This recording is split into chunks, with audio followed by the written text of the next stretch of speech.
Hey, folks, Erick Stakelbeck here. Welcome to the Watchman Newscast live stream. Hope all the moms had a great Mother's Day yesterday. We observed it here in the United States, of course, celebrating the moms. And look, will we be celebrating by the end of this week after President Trump's historic Middle East meeting? Folks, we're about to see. I mean, the stakes could not be higher, right?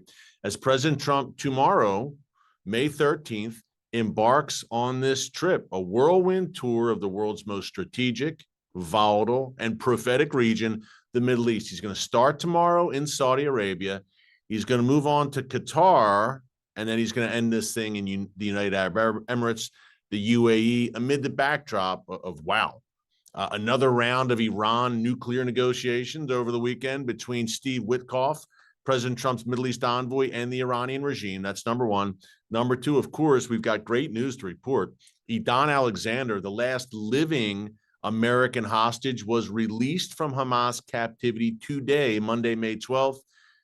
That's happening as Israel essentially reinvades Gaza in many ways and prepares to go all in once again and crush Hamas.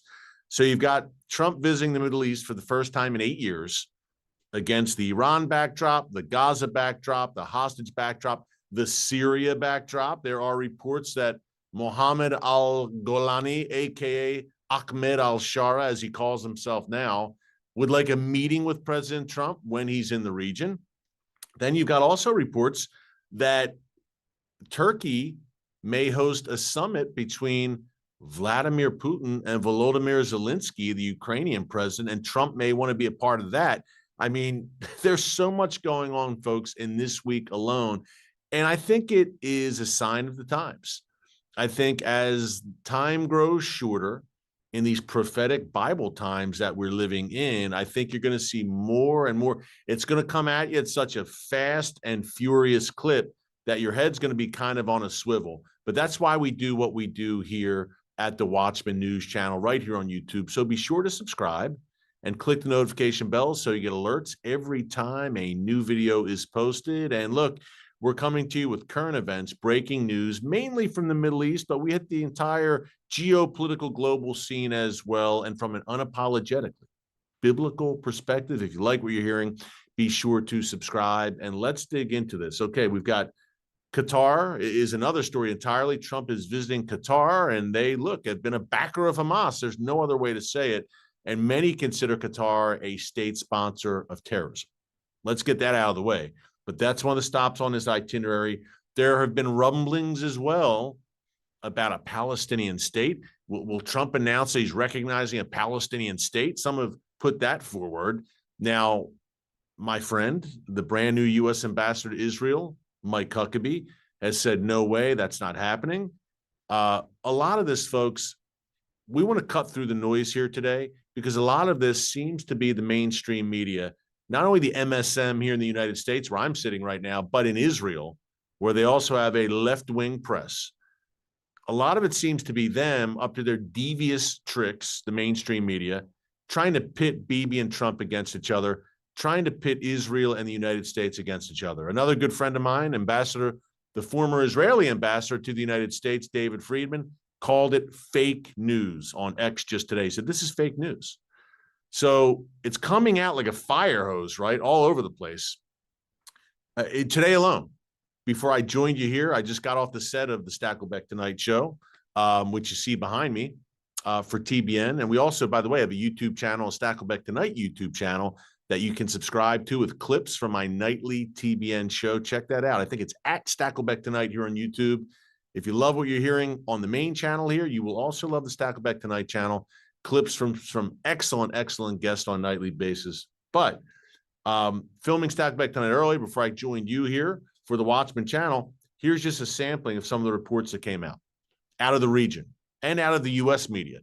Number one, Trump's going to recognize a Palestinian state. Number two, Trump and Bibi are on the outs. Trump is fed up with Bibi, and he's going to cut Israel out of a deal for civilian nuclear energy with Saudi Arabia. Number three, Trump and Erdogan are cozy, and Trump's going to join Erdogan in brokering a Ukraine-Russia peace deal. Number four, Trump's going to meet with the leader of Syria, Ahmed al-Shara, aka Mohammed al-Golani, the al-Qaeda jihadist. Number 5, Trump's about to hit, or to forge, I should say, solidify a terrible Iran nuclear deal. And number 6, Trump is taking that plane from Qatar, which will now serve as Air Force One. Qatar, the Emirate in Qatar, terror sponsors, as Trump himself said back in 2017, by the way, he called Qatar out. They are offering a plane that President Trump has said may replace Air Force One because it's a 40-year-old plane and Boeing still has not replaced the plane. Anyway, these are just 6 varying reports coming out over the past 24 hours alone. So let's unpack this report by report. How about that? Okay, let's start with Iran, which is also a always, I should say, a very hot topic on this channel, as it should be, because this is the year of reckoning for Iran's nuclear weapons program. 4th round of talks this past weekend in Oman between Steve Witkoff, indirect talks, by the way. They're not in the same room. Witkoff and the Iranian negotiators. There's a broker in between, passing messages back and forth. Nonetheless, Iran said they were difficult talks. Witkoff said they were encouraging. At the end of the day, and President Trump reiterated this last week, Iran must dismantle its nuclear sites. And Witkoff said that Iran must dismantle its uranium enrichment program. Folks, that's it. And if Iran isn't willing to do that, which I don't believe it is, why are we even at the table at this point? Because I think everyone watching knows we have a very educated audience of watchmen and women on the wall. And since that is the case, I think you realize, as I do, that there ain't no way the Ayatollahs are going to completely dismantle their nuclear program. It just isn't happening.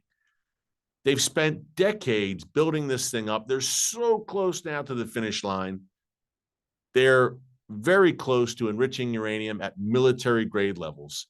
Some say they're a week away if they so choose. There's always that caveat.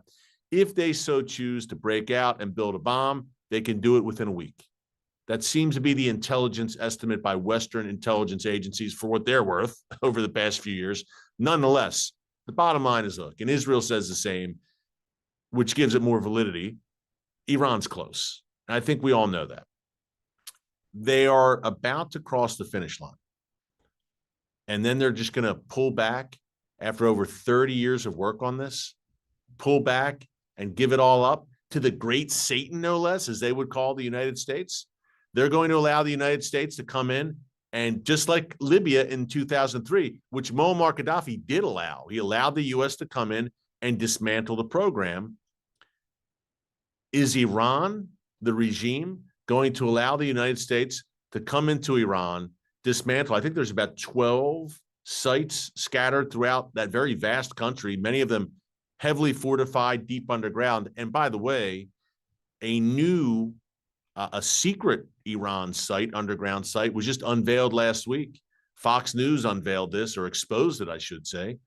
So make that, I guess, 13 sites. They're going to roll out the red carpet and allow the United States and some kind of international coalition, I guess, to come inside Iran, make sure all the nuclear sites are completely destroyed and disabled. Not only that, they're going to allow inspectors to come in on a regular basis to verify and make sure they're not going to try to rebuild it. I just can't see it, folks. We live in times where common sense is not so common.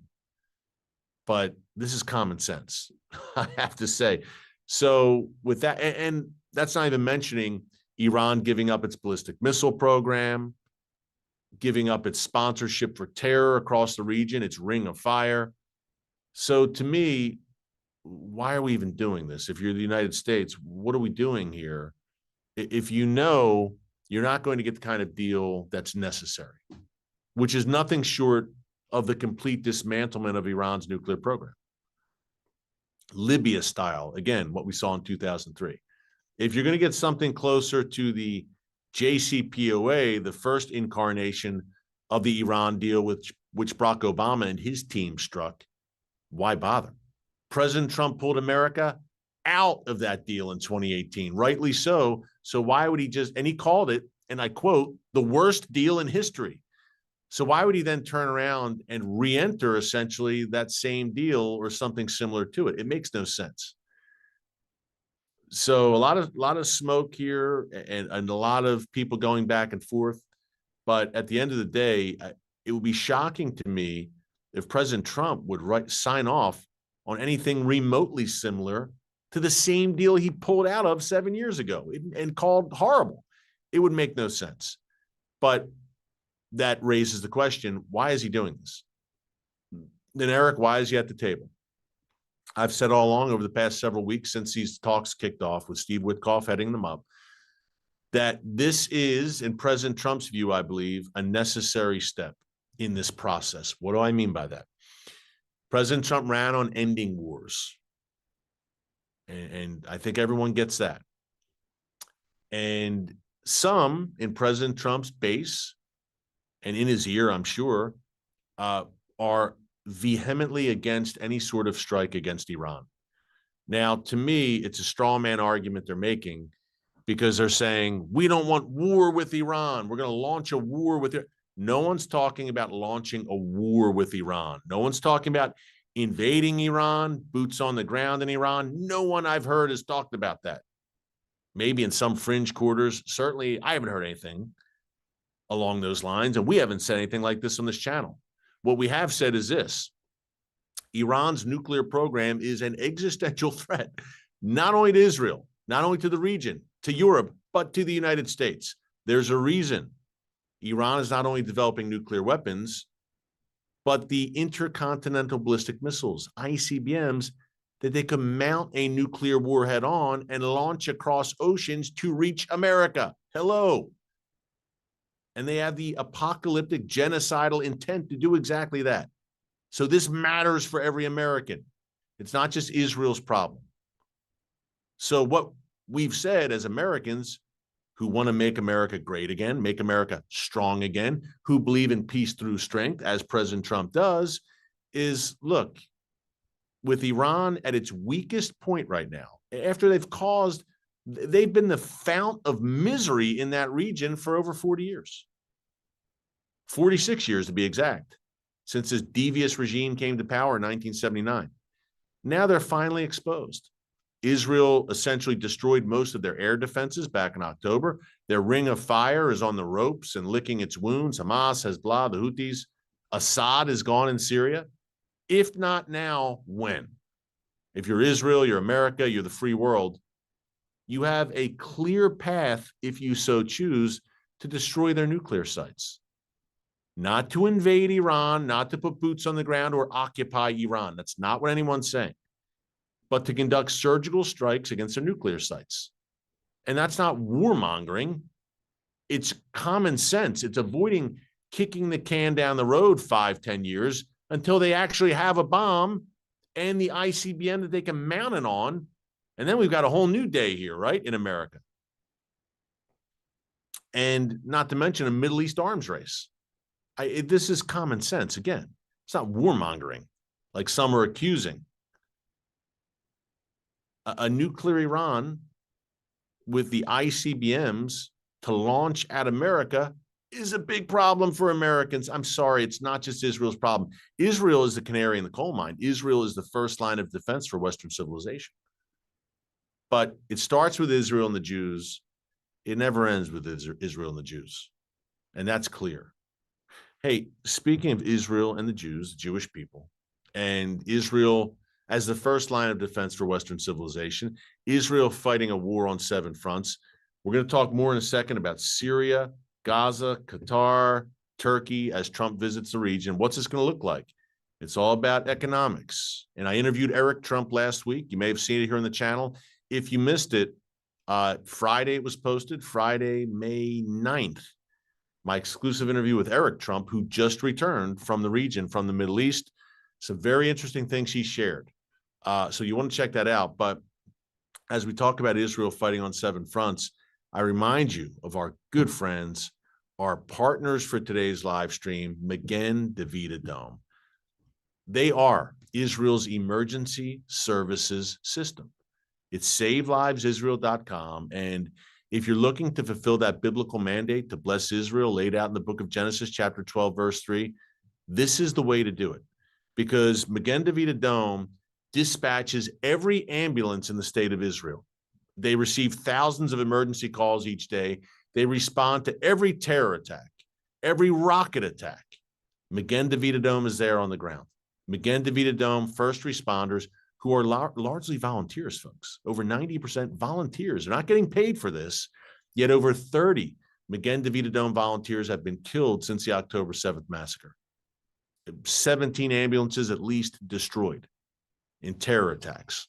I mean, these people are putting, it's 35,000 EMTs and paramedics and first responders, and 90% of those 35,000 are volunteers doing God's work. It's SaveLivesIsrael.com. I strongly encourage you to support the work of Magen David Adom. Again, every time a rocket falls, a suicide bomber blows himself up and takes innocent people with him, Magen David Adom ambulances are speeding to the scene to help those in need.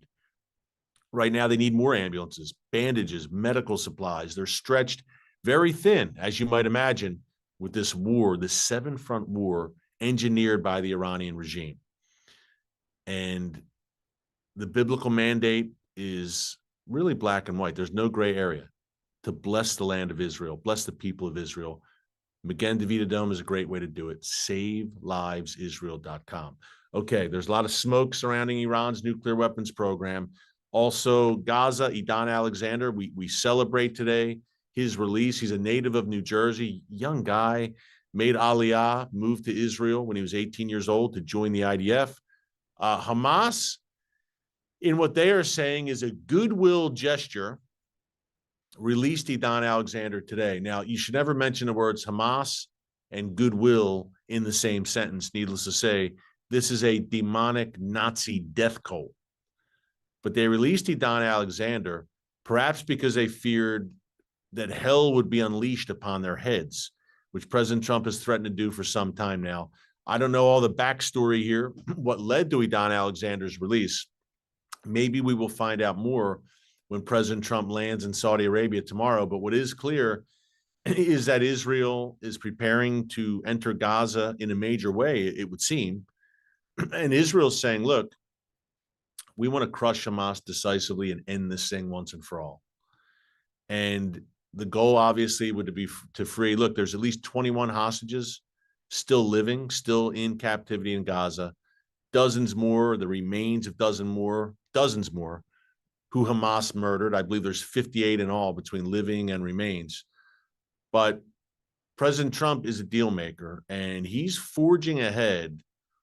And you get the sense that he's impatient. It's the nature of his personality as a deal maker, and he wants to make deals. And if you've read The Art of the Deal, which I have, and everyone should read it, he loves making deals. It's his joy. That's his happy place. He loves making deals. It's what he's born to do. So he's got strong ambitions to make a deal in Gaza, Russia, Ukraine, in the Middle East, a more economic cooperation with Saudi Arabia, the UAE, Qatar. And there's some reporting suggesting that he's getting a bit impatient with the pace of Gaza. He wants that thing done now. He wants Hamas crushed. He wants it over with. So Israel is mindful of that as they forge forward in Gaza. But at the same time, Trump ran on America first. And if he believes that deals in Saudi Arabia, the UAE, Qatar are beneficial economically for the United States, he's going to do it. And that, I mean, look, Israel has a peace treaty with the UAE. UAE is part of the Abraham Accords. Saudi Arabia could be very close to normalization with Israel. They've been close. They were very close under President Trump to joining the Abraham Accords. Then the 2020 election happened. And before October 7th, really, I mean, the Saudis and Israel were on the path. And that's one reason Iran ordered October 7th, to just sabotage and blow up, quite literally, the potential for normalization between Israel and the Royal Kingdom. So Saudi Arabia, the UAE, I think Israel says, okay, this doesn't harm our interest. Although Israel, with the Saudis, there may be a civilian nuclear deal, not enriching uranium, not building a nuclear weapon like Iran. Big difference. A civilian nuclear deal is something entirely, a civilian nuclear programs, nuclear energy. But Qatar is a problem, folks. Qatar, however you want to say it. But it's a big problem. Look, this is the main financier of Hamas and an ally of Iran and an ideological supporter of the Muslim Brotherhood. So this is a problematic relationship. And the U.S. has a base there, of course, the U.S. military. But Qatar is not an honest broker here, in my view. They're a nefarious force. Until they cut all ties to Hamas, disavow the Muslim Brotherhood, then their interest and the interest of the United States don't align, in my view. Now, I interviewed Erick Trump last week. He just returned from Qatar, and he's looking at it in a business sense, and I think President Trump is too. They are investing between Qatar, the UAE, and Saudi Arabia trillions of dollars in the U.S. So President Trump, as the leader of the United States, the president of the United States, is saying this is great. It's economic investment. We need it here in America after the Biden disaster. We need to do this to make the economy great again. I get it. I would just say proceed with caution when it comes to Qatar. This is a very problematic regime on many levels.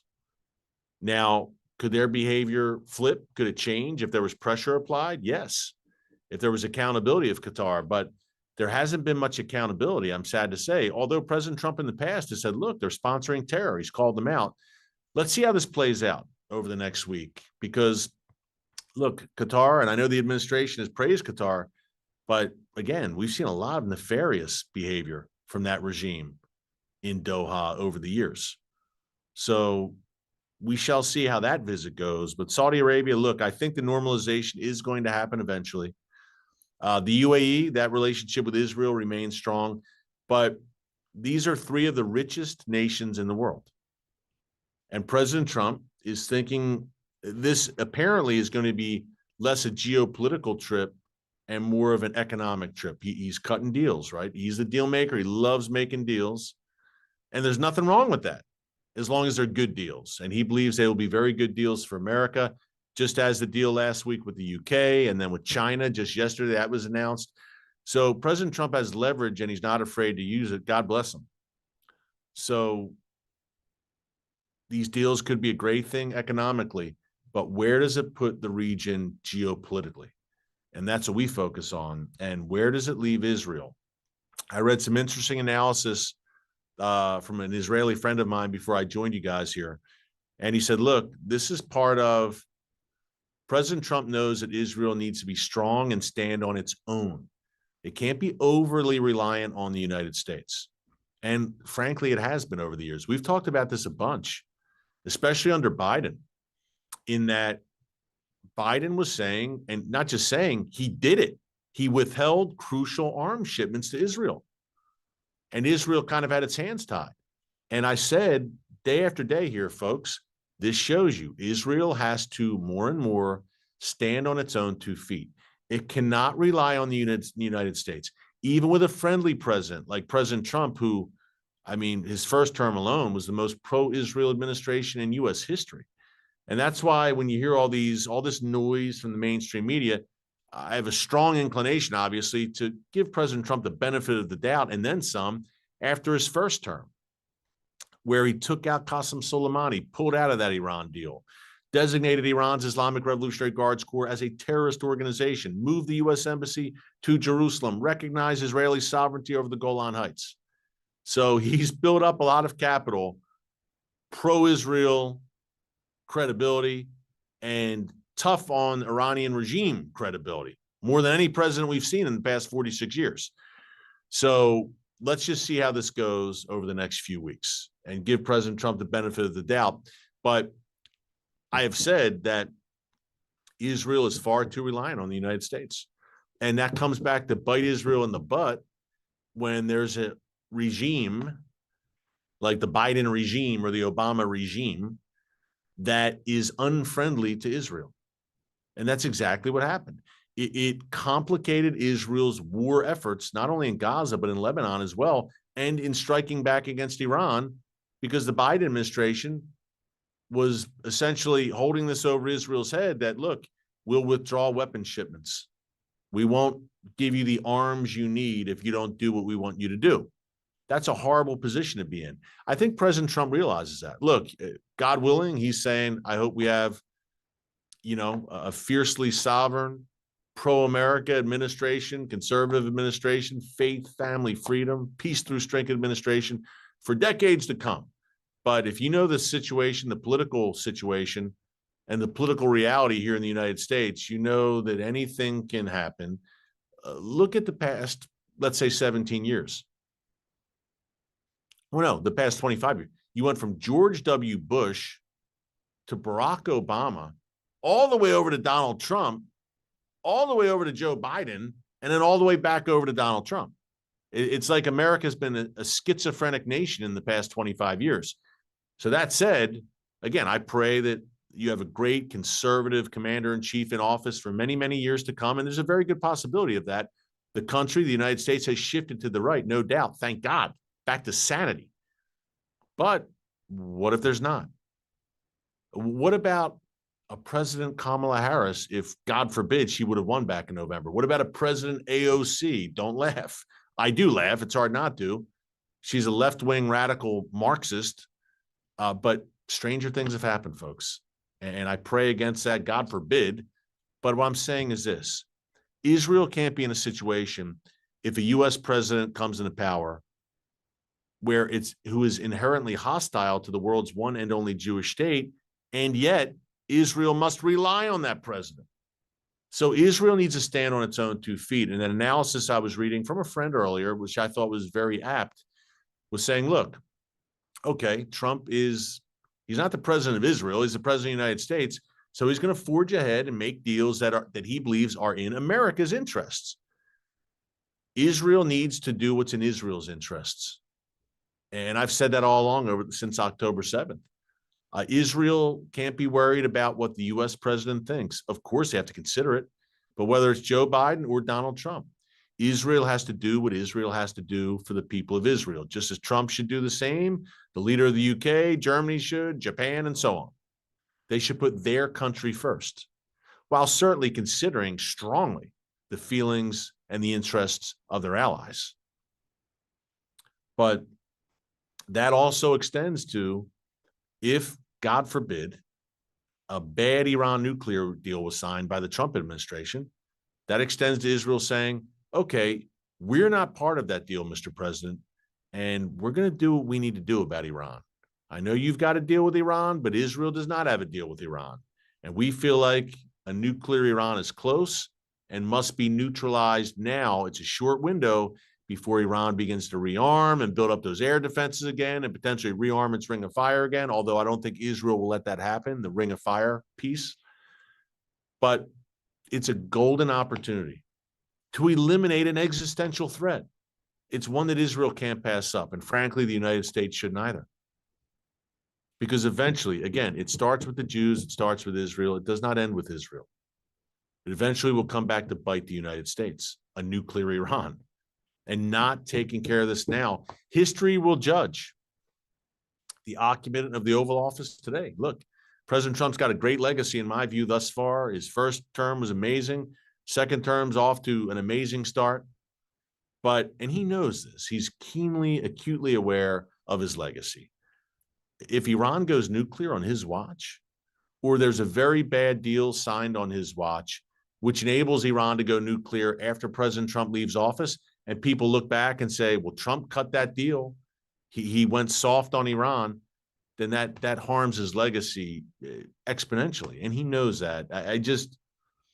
I would find it hard to believe that he would allow such a deal to be inked, but expect the unexpected in today's Middle East and in today's world where the prophetic time clock is just moving in overdrive right now. But at the end of the day, if the United States doesn't want to do it for whatever reason, I don't see any scenario in which Israel stands pat. Maybe it's, I say 2025 is the year of reckoning. Maybe it's not tomorrow, but I'd find it hard to believe. Maybe I'm wrong. I'm not making a prediction. This is going to happen. But man, it seems hard to believe that Israel would let this year pass by without striking Iran, unless the U.S. says we're walking out of the talks. It's not working. You're a joke. You're not sincere. And we will work with Israel to destroy your nuclear sites.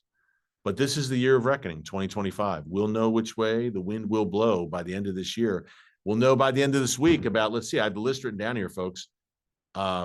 Turkey, Russia-Ukraine talks in Turkey, Qatar. Is Trump going to accept that plane? I think that's a mistake as well, considering the source. This isn't the French presenting America with the Statue of Liberty. Let's put it that way, when Qatar, a Hamas supporter, is presenting you with a plane. But I digress. Syria, will Trump meet with al-Shara? Look, he met with Kim Jong-un. He's willing to meet with anyone. And I give him credit because he's doing it from a position of strength. He says, yeah, I'll meet with you because we're the senior partner. We have all the cards. We have all the leverage. So what do you want? And I will bend your will and get you to do what the United States wants you to do. That's his philosophy going into these talks. He's a strong horse. He knows it. So perhaps he would meet with this Syrian leader, although anything that would legitimize him. He was just hugging and shaking hands with Macron the other day in France, by the way. But so it seemed that train may have left the station. But if we're talking Syria-Israel normalization, then it gets interesting. Although I don't think anyone would truly feel comfortable with a former as in a few months ago, Al-Qaeda leader who's wanted in the United States. There's still a bounty on his head. So this is going to be a very interesting week. And it's great. Economic deals are great. Financial, it's all great. But at the end of the day, what's biblical? What's biblical? And that's what we have to ask ourselves as President Trump heads over to the Middle East. It's going to be momentous, fascinating. We'll be bringing you updates throughout the week. Keep it all in prayer. Pray for wisdom, discernment, clarity for President Trump and his team, and for Israel's leaders as well. We live in times where, again, folks, wow, fasten your seatbelts. I'm glad you're here with me, and we can go through these times shoulder to shoulder. It's fun.